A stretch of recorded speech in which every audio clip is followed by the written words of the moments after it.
নমস্কার, কাকলিস কুকিং হাবের নতুন আরেকটি ভিডিওতে আপনাদের সবাইকে স্বাগত। আজ আমি চলে এসেছি উপোসের দিনের একটা রেসিপি নিয়ে। আর আমার ভিডিওটা পুরোটা দেখতে দেখতে আপনারা এটাও জানতে পারবেন একাদশী বা যে কোনো উপোসের দিনে ঠিক কী কী খাওয়া উচিত।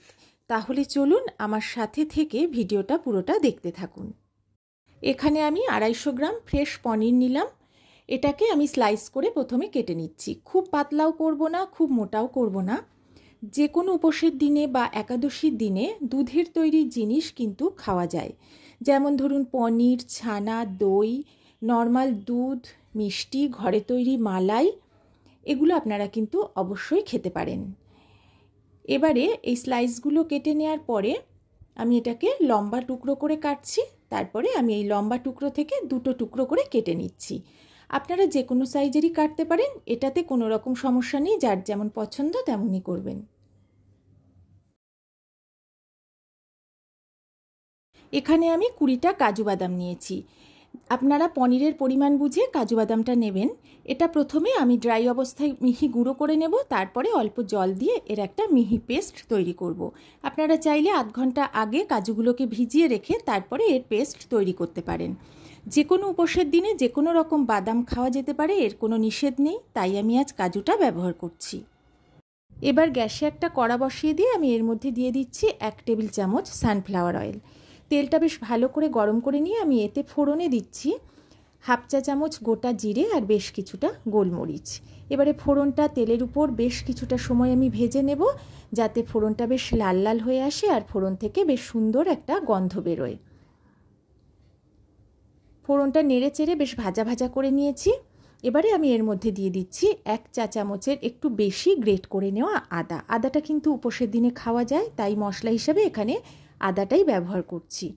এবারে আদাটা কয়েক সেকেন্ড তেলের উপরে একটু নেড়ে নেব, বেশিক্ষণ কিন্তু আদাটা ভাজবো না।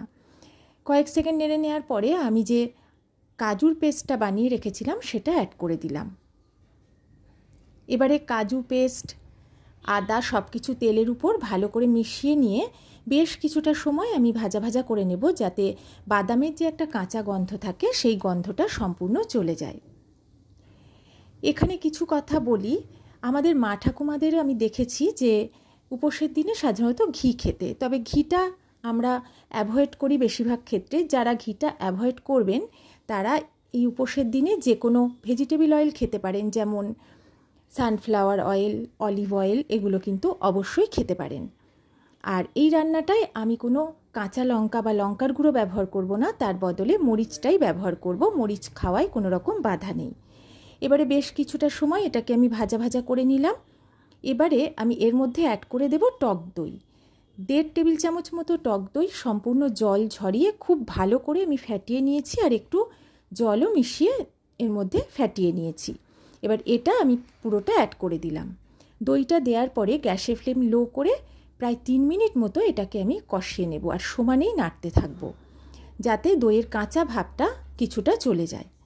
আর দই মেশানোর পরে যদি সমানেই নাড়া হয় তাহলে কিন্তু দইটা ফাটে না। মিনিট 3 পরে মশলা থেকে ভালো তেল ছেড়ে দিয়েছে, দইয়ের কাঁচা গন্ধটাও চলে গেছে। এবারে আমি এর মধ্যে মিক্সির জার ধোয়া আর দইয়ের বাটি ধোয়া একটু জল অ্যাড করে দিলাম। জলটা দিয়ে ভালো করে মিশিয়ে নিয়ে আমি এটাকে আবারও একটু কষাবো। মশলা যত কষানো হবে তত কিন্তু খাবারের স্বাদ ভালো হবে, এ তো আপনারা জানেন। এবারে ঢাকা দিয়ে আমি এটাকে আবারও মিনিট 2 রেখে দেবো, গ্যাসের ফ্লেমটা লো করে। 2 মিনিট পরে ঢাকাটা তুলে নিয়েছি। আমি কিন্তু এখনও পর্যন্ত এতে কোনো লবণ অ্যাড করিনি। এবারে আমি এর মধ্যে অ্যাড করে দিচ্ছি 1 চা চামচ মতো লবণ। এখানে লবণ দিলাম আমি রক সল্ট, মানে যেটা সন্ধক লবণ, কারণ উপোসের দিনে নর্মাল লবণটা তো খাওয়া যায় না, তাই সন্ধক লবণটাই খেতে হয়। আর দিচ্ছি 1 চা চামচ চিনি। উপোসের চিনি বা গুড় এটা খাওয়ায় কোনো বাধা নেই, যার যেটা ইচ্ছা সেটা ব্যবহার করতে পারেন। আর আমি এর মধ্যে অ্যাড করে দিচ্ছি 1/2 চা চামচ মতো গোলমরিচ গুঁড়ো। পরে টেস্ট করে আমি লবণ, মিষ্টি আর ঝালটা আরও অ্যাড করব। এবারে ভালো করে এটা মিশিয়ে নিয়ে ঢাকা দিয়ে বেশ কিছুটা সময় এবার কষাবো, যাতে জলটা পুরো শুকিয়ে যায় আর মশলাটা থেকে খুব সুন্দরভাবে তেল ছেড়ে দেয়।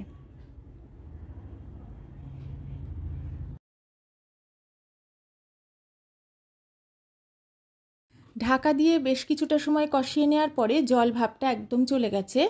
আর ঢাকা দেওয়া অবস্থায় আমি বেশ কয়েকবার ঢাকা তুলে নেড়েও দিয়েছি যাতে তলায় লেগে না যায়। বেশ ভালোভাবে তেল ছেড়ে দিয়েছে, কাঁচা ভাবটা দইয়ের একদম চলে গেছে। এবারে আমি এর মধ্যে অ্যাড করে দিচ্ছি 1/2 কাপ মতো গরম জল। জলটা দিয়ে ভালো করে আমি এখন মিশিয়ে নেব। এই রান্নাটায় কোনো হলুদ আমি ব্যবহার করব না। উপোসের দিনে সাধারণত আমি হলুদটা ব্যবহার করি না, কারণ কেউ কেউ বলেন যে হলুদ ব্যবহার করা যায়, কেউ বলেন হলুদ খাওয়া যায় না, তাই আমি হলুদটা বাদই দেই। এবারে ভালো করে মিশিয়ে নেওয়ার পরে এবার আমি এর মধ্যে দিয়ে দিচ্ছি ছোট 1 কাপ দুধ। দুধটা আগে থেকে আমি জাল দিয়ে ঠান্ডা করে নিয়েছিলাম। দুধটা দিয়ে ভালো করে মিশিয়ে নিচ্ছি। দইটা ভালোভাবে ভাজা হয়ে যাওয়ার পরে দুধটা মেশালে কেটে যাওয়ার কোনো ভয় থাকে না।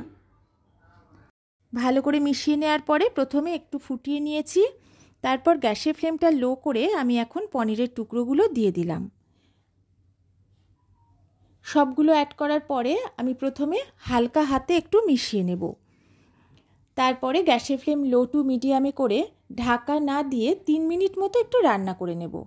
এটা রান্না করতে কিন্তু খুব বেশি আর সময় লাগবে না, কারণ যেহেতু কাজু বাটা দেওয়া আছে ঝোলটা অনেক তাড়াতাড়ি কমে আসবে। আর এখানে পনিরটা কিন্তু আমি না ভেজেই রান্নাটা করছি, আর একটু হালকা হাতে এটা নাড়াচাড়া করতে হবে, তা না হলে এটা ভেঙে যেতে পারে। যারা নতুন পুরনো সকল বন্ধু আমার সাথে থেকে আমার ভিডিওটা দেখছেন তাদের সবাইকে অনেক অনেক ভালোবাসা। আর নতুন বন্ধুরা যদি আমার ভিডিও ভালো লাগে অবশ্যই আমার পাশে থাকবেন। 3 মিনিট পরে গ্রেভিটা কিন্তু অনেকটাই কমে এসেছে। আর বেশি কমাবো না, কারণ নামানোর পরে এটা আরও কিন্তু বসে যাবে। একটু নেড়ে চেড়ে নিলাম। এবারে আমি গ্যাসের ফ্লেমটা অফ করে দিয়েছি।